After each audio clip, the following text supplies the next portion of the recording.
নিয়ে যাবে, ঠিক কি না? ঠিক ঠিকই মালিক সন্ধ্যার দিকে এসে দেখছে গরু আটকায় আছে। ব্যাককল কোথাকার, এত দুনিয়ায় খাওয়ার জায়গা, তুমি খাওয়ার জায়গায় হুঁশ পাও নাই। আস্তে করে মাজার মধ্যে দড়ি লাগাইছে, গলার মধ্যে দড়ি লাগায় আশপাশের লোকজনকে দিয়ে বলছে ভাই একটু হেল্প করেন।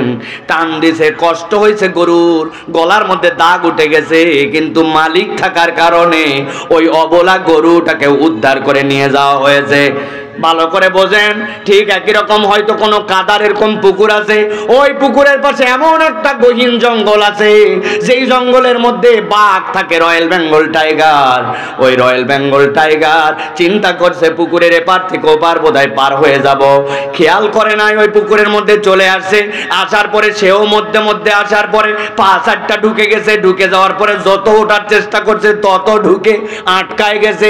বুঝে থাকলে বলেন তো সন্ধ্যাবেলা কারা কারা উদ্ধার করতে যাবে? বরং এলাকার লোক বলবে হায় রে, বাপ দাদার বংশে যদি গল্প করার মতো একটা আইটেম হয়তো আজকে পাওয়া গেছে।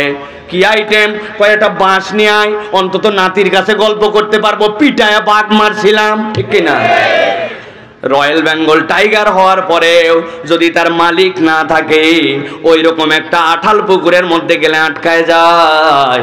আর দুনিয়ার অবলা প্রাণী গরু যদি হয়, তারপরে যদি মালিক থাকে, সন্ধ্যাবেলা সে মালিকের বদৌলতে উদ্ধার পেয়ে যায়। আমার আল্লাহ রাব্বুল আলামিন বলছেন মা আসাবা মিন মুসিবাতিন ইল্লা বিইذনিল্লাহ ওয়া মান ইউমিন বিল্লাহি ইয়াহদি কলবাহু ওয়াল্লাহু বিকুল্লি শাইইন আলীম।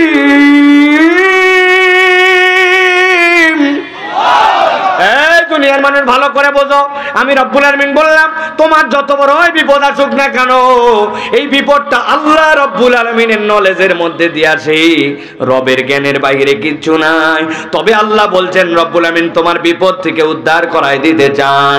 ওয়া মান ইউমিন বিল্লাহি ইয়াহদি কলবাহু, আল্লাহ বলছেন যে আল্লাহর প্রতি ভরসা করে আর আল্লাহর প্রতি পূর্ণ বিশ্বাস করে, আল্লাহ রব্বুল আলামিন তার অন্তরকে হেদায়েতের আলো দিয়ে দেন। সুবহানাল্লাহ।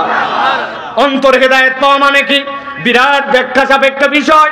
অন্তরের হেদায়েত বিরাট বড় বিষয়। আমি অনেক সময় বলি, বিগত যারা লাথি খাইয়া একযোগে 300 জন পলায়ন করলেন, উনাদের ছোট্ট একটুখানি কথা বলা আর ছোট্ট একটু না বলার কারণে আল্লাহ ধরা খাওয়ায় দিছে। কি কথা বলা বলছিল কি সেটা আপনারা জানেন, আমি আর বলতে চাই না, কিন্তু বলে নাই কি ওরা যদি ওই 5 তারিখের আগে কলে কৌশলে যদি সবাই মিলে ওই টিভির মধ্যে হোক আর যেই জায়গায় হোক আসার পরে যদি বলতো যা করছি আল্লাহর ওয়াস্তে আমরা ভুল করছি, আমাদেরকে মাফ করে দেন, সবাই মিলে যদি মাফ চাইতো তাহলেও হয়তো বাঁচার উপায় থাকতো। কিন্তু মাফ চাই নাই, উল্টারও ফকর দালালি করছে। আল্লাহ এই জন্য একবারে রেড কার্ড দিয়ে বাইর করে দিয়েছে, ঠিক না? এই জন্য আল্লাহ রাব্বুল আলামিন বলছেন ওয়া মান ইউমিন বিল্লাহি ইয়াহদি কলবাহু, আপনি যে ক্ষমা চাবেন ওই ক্ষমা চাওয়ার মতো অন্তর লাগবে, ওই হেদায়েত আল্লাহ দেন। ওই হেদায়েত আল্লাহর পক্ষ থেকে না আসলে মানুষ ফেরাউনের মতো হয়, এমন সময় বাঁচতে চায় যেই সময় না ডুবে আর উপায় থাকে না,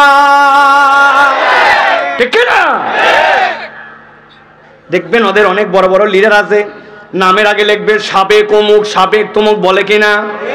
আমি এই কথা অনেক আগে বলছি, যদি সাবেক বলে একমাত্র সাবেক চোর বলতে পারে কে? আমি বহুত আগে এই কথা বলছি, একদম শুরুর দিন থেকে সাবেক চোর ছাড়া কিছু বলার নাই। সোপার জোর আপনি যত দেখান, এই সোপার জোরে কাজ হবে না, কেননা রব্বুল আলামিন আপনার অন্তরের মধ্যে হেদায়েত দেয় না, ঠিক না? আরে ওই বাশার আল আসাদও তো বলতো যে আমার আল্লাহ আল্লাহ, কিন্তু ওই আল্লাহ বলাই পরিপূর্ণ ঈমান হয় নাই, ওটা হেদায়েত হয় নাই। আল্লাহ আল্লাহ রসুলের তরিকা মতো আপনাকে ঈমান আনতে হবে, ঠিক না? দেখেন তো আমি যেই কথা বলতেছি এটা আমার গায়ের জোর, সোপার জোর, নাকি আল্লাহ রাব্বুল আলামিনের পক্ষ থেকে? ভালো করে বোঝেন, আল্লাহ রাব্বুল আলামিনের প্রতি আপনি ঈমান আনেন, আপনি বলেছেন রব্বুল আলামিন আপনাকে হেদায়েত দিবেন বলেছেন। আল্লাহ বলছেন তোমার যত ঝামেলা যত বিপদ হোক সবগুলার ব্যাপার আল্লাহ খবর রাখেন। আল্লাহ এখন বলছেন আল্লাহ তোমাকে বাঁচাতে চান, কিন্তু তরিকা কি? তরিকাটাকে আল্লাহ রাব্বুল আমিন বুঝাচ্ছেন। আমি উদাহরণ দেওয়ার জন্য বলি, আপনারা ঢাকার মানুষ, শিক্ষিত মানুষ, একটু বুঝে সুঝে বলবেন। আপনি এমন একটা গার্মেন্টসে কাজ করেন যেই গার্মেন্টসটা 3 তলা, কয় তলা? 3 তলার উপর দেখতেছেন লাইট জ্বলতেছে, 3 তলার উপর দেখতেছেন জালনা খোলে জালনা বন্ধ হয়। এখন একজন বলতেছে 3 তলাতে লোক থাকুক যাই থাকুক, কিন্তু আমার ধারণা 3 তলাতে ওঠার মতো কোনো সিঁড়ি নাই, মই নাই, কিচ্ছু নাই। কথা ঠিক তো? কথা ঠিক তো না? মানে 3 তলার মধ্যে লোক আছে, 3 তলার মধ্যে কাজ হচ্ছে, 3 তলায় লাইট জ্বলে, লাইট বন্ধ হয়, কিন্তু 3 তলায় ওঠার কিছু নাই, তাই তো? নিচ থেকে লাফ দিয়ে উঠে যায় 3 তলায়, তাই তো না? গাজীপুরের দিকে এরকম। এটা বোঝানোর জন্য বলছি, ব্রেনের মধ্যে ঢুকায় নেন। আপনি যদি 3 তলার উপরে যান তাহলে বুঝতে হবে দোতলা পর্যন্ত ওঠার রাস্তা আছে, দোতলার থেকে 3 তলায় যাওয়ার কানেকশন আছে, অথবা এমন কোন সিঁড়ি বা কোনো উপায় আছে যেটার দ্বারা লিফট আছে, যেটার দ্বারা আপনি 3 তলায় উঠতে পারেন। আল্লাহ বলছেন তোমার যত বিপদই হোক সব বিষয়ে খবর রাখেন আল্লাহ। আল্লাহ রাব্বুল আমিনের প্রতি যে ঈমান রাখে, আল্লাহ তার অন্তরের মধ্যে হেদায়েত দিয়ে দেন, আল্লাহ সব বিষয়ে জানেন। তবে আল্লাহ আল্লাহ রাব্বুল আমিন যে হেদায়েতটা দিবেন তার একটা পথ এবং পদ্ধতি তোমাদের কাছে আল্লাহ জানায় রাখতে চান। আল্লাহ রাব্বুল আমিন বলছেন ওয়া আতিউল্লাহ ওয়া আতিউর রাসূল ফাইন তাওয়াল্লাইতুম ফাইন্নামা আলা রাসূলিনাল বালাগুল মুবিন। আমার আল্লাহ রাব্বুল আমিন বলছেন তুমি যদি বাঁচতে চাও, আল্লাহ রাব্বুল আমিন পথ বলে দিচ্ছেন ওয়া আতিউল্লাহ ওয়া আতিউর রাসূল, আল্লাহর অনুসরণ করো, রাসূলের দেখানো পদ্ধতিতে চলো। তুমি আল্লাহর প্রতি ঈমান আনি এই কথার দ্বারা কোনো ফায়দা পাবে না যতক্ষণ পর্যন্ত আল্লাহর দেওয়া ইবাদত নবীজির তরিকা অনুযায়ী তুমি আদায় করবে না, ঠিক না? অতএব আপনাকে আল্লাহর দেওয়া ইবাদত নবীজির দেওয়া তরিকা দিয়ে উঠতে হবে আপনাকে। এখন আপনি বলতেছেন আমার ঈমান ঠিক আছে কিন্তু আপনি নামাজ পড়েন না, এরকম ঈমানদার এলাকায় আছে নাকি? আছে? বুলেট ঈমান, বাবা আমার ঈমান ঠিক আছে, উনি নামাজ পড়ে না, আছে না? উনি বিড়ি ফুকায়, গাঁজা খায়, অন্যায় করে, মিথ্যা কথা বলে, আবার বলে আমার আল্লাহ এক, আমার রসুল এক। আপনার থেকে বড় টাউট আর 2 নম্বর আল্লাহর দুনিয়ায় একটাও নাই। ভালো করে মুখস্থ রাখবেন এই তরুণেরা, যুবকেরা দাঁড়ায় দাঁড়ায় ওয়াজ শুনতেছে কষ্ট করে। পাকিস্তানের এক ওস্তাদ তার ছাত্রকে বলছে অনেকদিন তো তোমাকে পড়ালাম বাপ, আজকে উল্টা তোমার কাছে একটু জিজ্ঞাসা করতে চাই। বলছে কি ওস্তাদ, কি জিজ্ঞাসা বলেন? বলছে শোনো, বলো তো দুনিয়াতে নামাজ পড়ে না কারা?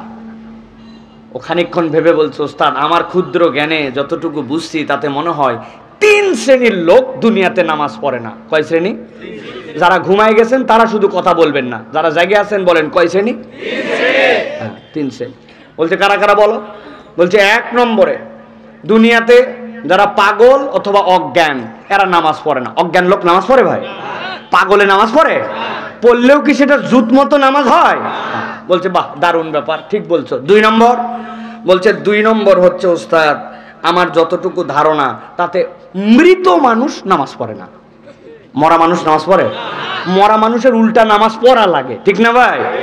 বলছে দারুণ তো, তাহলে অজ্ঞান অথবা পাগল, আর 2 নম্বর হচ্ছে মরা মানুষ নামাজ পড়ে না। 3 নম্বর বলছে 3 নম্বর আমি যতটুকু দেখছি অমুসলমান নামাজ পড়ে না।